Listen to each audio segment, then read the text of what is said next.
Kayo ang dahilan kung bakit di ako sumuko sa mga bagay na kung ba't ang luha ko'y tumulo. Ito ang mensahe ko upang aking ipahatid sa mga tropa, kaibigan, kapangkat at kapatid. Pasasalamat kong kay tagal ko nang gustong sabihin, ang puso ko ang gumawa nitong aking awitin. Para sa inyong lahat, ito ang tanging paraan sa mga taong para sa akin ay palaging nandyan. Hambog.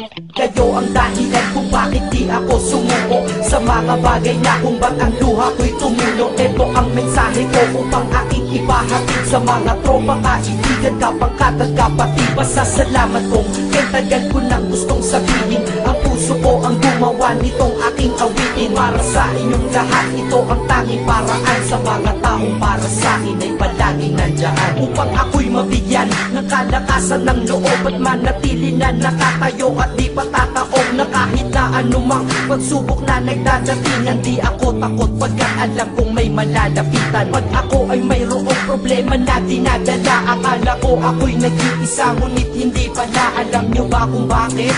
Kasi andyan sila, handa na iabot ang tulong nagmula sa kanila. Walang reklamo at walang hinihingi na kapalit, kaya di lang kaibigan turing ko kundi sang malapit na kapatid. Sila'y kinikilala kong ikalawa na pamilya. Wag ko daw isiping mag-isa ka pa, dahil sila'y aking sandalan, di ako pinabayaan. Damahin ko kalungkutan, di nila pinapayagan. Kung wala kayong lahat kaibigan ko, marahil wala na rin ako, ngunit nandito pa ako dahil kayo ang dahilan kung bakit di ako sumuko sa mga bagay na kung ba't ang luha ko'y tumulo. Ito ang mensahe ko upang aking ipahatid sa mga tropa, kaibigan, kapangkat at kapatid. Pasasalamat kong kay tagal ko nang gustong sabihin, ang puso ko ang gumawa nitong aking awitin. Para sa inyong lahat, ito ang tanging paraan sa mga taong para sa akin ay palaging nandyan. At di kayo nawawala at di ako tinalikuran, yan ang dahilan kung bakit hindi ko kinalimutan ang aking pinagmulan. Pakikisama nangunguna, pag nakita ka ng tropa sasabihin shot ka muna. Pag nabatrip sa pamilya, lalabas ka lang ng bahay, lakad lang ng konti, andyan sila at merong tagay na inyong pagsasaluhan at inyong pinapaikot. Simpleng tulong yan nilang unti-unting pinapalimot ang problema mong pasan-pasan sa mga pangyayari sa tahanan o sa pera o kahit pa sa babae. Kahit sa gulo o away, tila pa mga sundalo, di pwedeng maiwan ang isa manalo o matalo. Ganyan ang kaibigan ko, mas kilala bilang barkada. Kung ako'y mamamatay na bukas, ako'y handa na. At kung may ikalawang mundo o buhay para sa akin,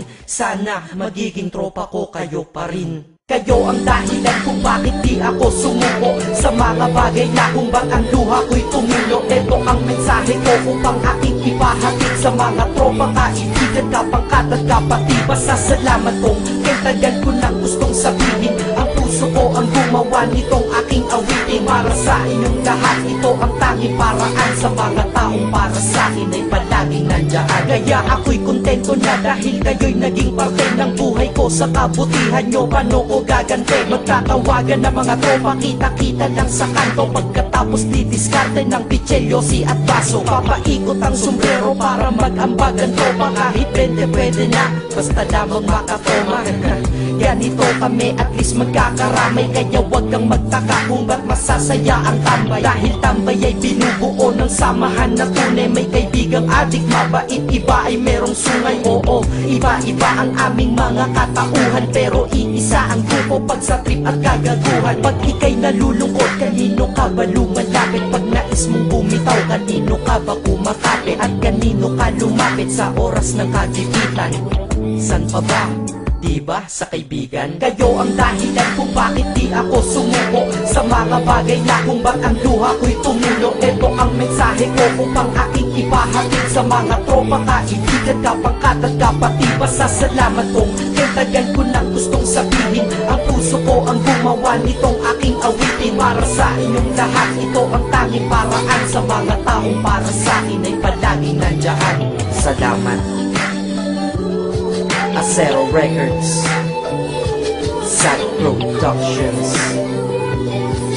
hambog ng Sad Pro Crew.